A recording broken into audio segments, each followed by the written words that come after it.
the Grand Advanced Level Chemistry Unit 2 revision. But before we move on there, I just want to show you guys something. Last week we did this 2022 paper for the 2026 revision class. And then 2024 paper, I happened to attach this one as the very first cover page of the 2022 paper. This beautiful results always amaze me actually. After a long time I saw this one, like I did this one for last year, then after that, last week I saw this one.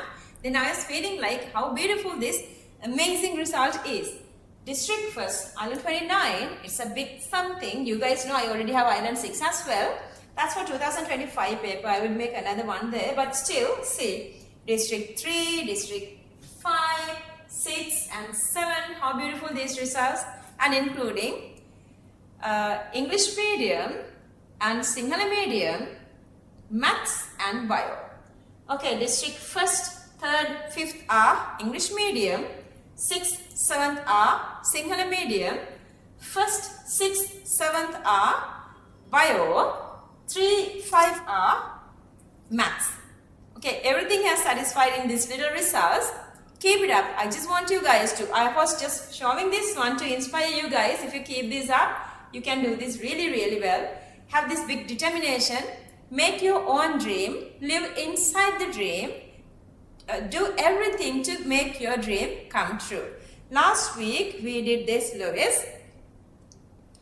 Okay, how the connecting pattern of bonds are showing by Lewis. There are a couple of information that you can get directly from Lewis. Those are distribution of valence electrons as bond pairs and lone pairs, and also charges on atom, that is a formal charge. We can get formal charges just looking at the Lewis.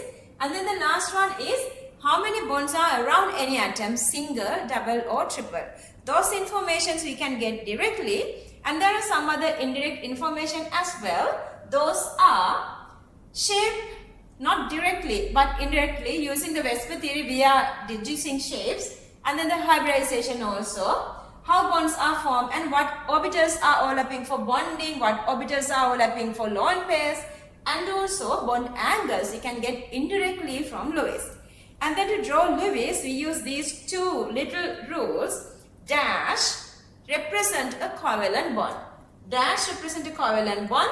These two dots together represent the lone pair. All these atoms except hydrogen, they have to follow octet rule. Octet rule means together S and P, together they have to complete 8 electrons in valence shell. And then the fundamental requirements are all the valence shell electrons supposed to be shown, that is the first one. Other than hydrogen, all are supposed to complete the octet, the second one. Third one, all the non-bonded electrons supposed to go as pairs, but there are deviations, remember.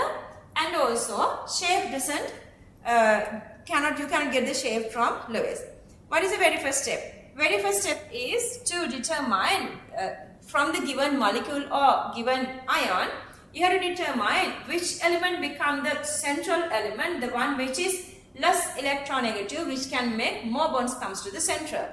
And then the second rule is whenever there are hydrogen and fluorine, you are joining them to the terminal always, because fluorine never share more than 1 and hydrogen cannot keep 4 bonds, so that 2 bonds always go to terminal. And then the next rule is to count how many valence electrons depending on the group number. Remember the group number exactly equal to the valence electron number. And then you have to do this correction. If there are negative charges, you have to add them. If there are positive charges, it simply means those are cations, those made by losing electrons. So you subtract electrons from that. After finding the total electron number, you have to divide those by 2 to get number of electron pairs. And then you are assigning those electrons. And then after finding the number of electrons, next step is to subtract the sigma bonding. Okay, when you are drawing the skeletal structure of Lewis, skeletal structure represent, inside the skeletal structure it represents the sigma bonding.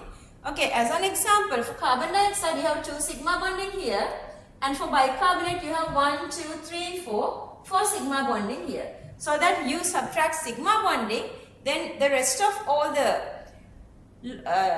other electron pairs are there. All the other electrons pair we are assigning to these whatever the given species, either molecule or ion, starting from the peripheral to the middle until they complete the octet.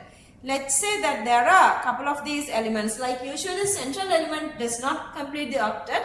So you are from the both sides, either sides, you are trying to give electrons back to the central atom to complete its octet.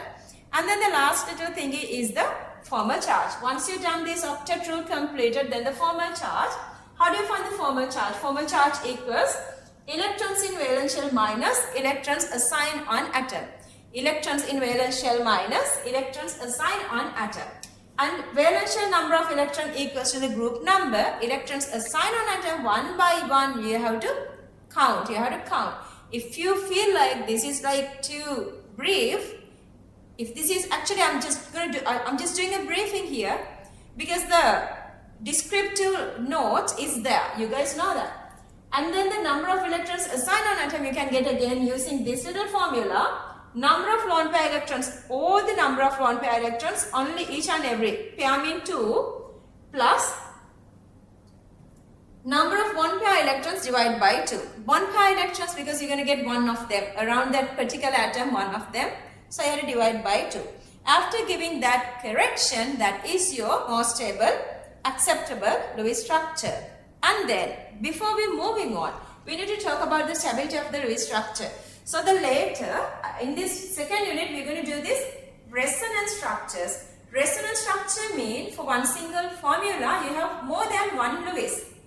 Either stable or unstable, you are drawing Lewis. Out of that, how do you determine the most stable Lewis structure? Because when they are asking Lewis, we have to express the most stable Lewis structure. For that, we have to go through these some other rules as well. The very first one, when there are no charges, that structure is the most stable structure. But when there are formal charges, those formal charges supposed to be very lower values. Charge distribution supposed to be also lower, like negative, positive, not accepting. And after that, when you are assigning these charges, negative charge supposed to go on always to more electronegative atom.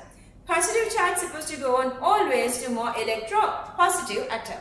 And also this series, it's a must that you have to memorize the increasing or decreasing order of electronegativities we have written here. Then after that we did how many homework, how many questions? Still, you guys are not expert on Lewis. There are a couple of other information to discuss. There are some conditions, deviation of octet rule. Some cannot keep more than there are some elements, they are not keeping 8 electrons. Insufficient electrons are there. That is called the incomplete octet, but still these molecules are stable. As an example, barium chloride, aluminum oxide, those are AlO to Al2O minus. So those molecules are stable, but they don't have 8 electrons around that. And then the extended octet means some like POCl3, BrCl5, so such compounds, they have more than 8 electrons. What is the rule? Simplest way, only the second period cannot keep extended octet. Below that, you can keep extended octet groups 15, 16, 17 and 18. And then unpaired electrons. There is a couple of unpaired compounds with unpaired electrons. We did very descriptively to the theory note. Some odd groups like group 15, group 17, they keep one single unpaired electrons. If it is nitrogen, usually they don't complete the octet, but chlorine they complete the octet. But still, those are stable molecules. But still, after understanding all those Lewis, one little thing is there are exceptions of Lewis theory, there are failure of Lewis theory. Some of these molecules, they don't follow the Lewis rules. If you draw this molecule, carbon monoxide, according to Lewis theory, once you assign all those electrons, if you determine their formal charge on carbon is minus and for oxygen it's plus. But remember, electronegativity of oxygen is greater, so that negative charge is supposed to go on to oxygen, but here the negative charge is going on to carbon. So that's wrong. That's wrong. And then the second thing is, if you analyze oxygen, according to Lewis, you guys can see oxygen doesn't have any of these unpaired electrons.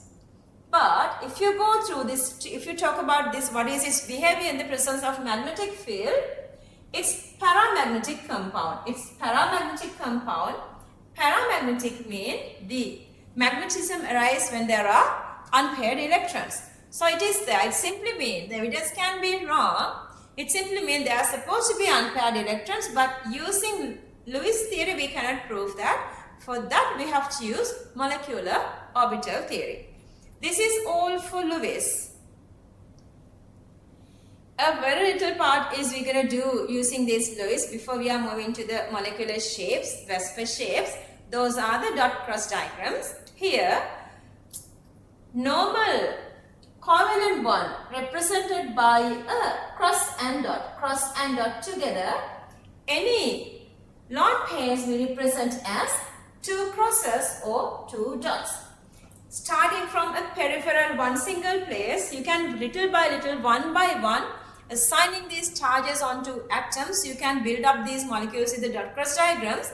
When there are dative bonding, mean negative and positive, remember who has given the electrons originally, that sign is supposed to come onto that bond. Okay, as an example, if you go with this NH4+, you guys can see these are normal covalent bonding. But here, this lone pair comes as a one single same dots. Who represent dots?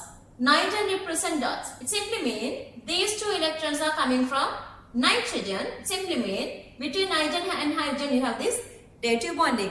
When there is a charge on the given species, show the charge. When there is no charge, don't show the charge. Alright. Lewis is basics. Lewis guides you to Vesper shapes and hybridization and the resonance. Lewis is basics. So improve your Lewis very slowly, very nicely and very steadily. That's why the last week class, I know you guys had real fun, and this week again we're going to continue only with Lewis. And next week we are starting the Vesper. This is all for Lewis. This is the Grand Advanced Level Chemistry. I'm Dr. Asha Mathotaarachchi. Keep it up. Have a dream. Dream about you. Work for that. Make your dream come true.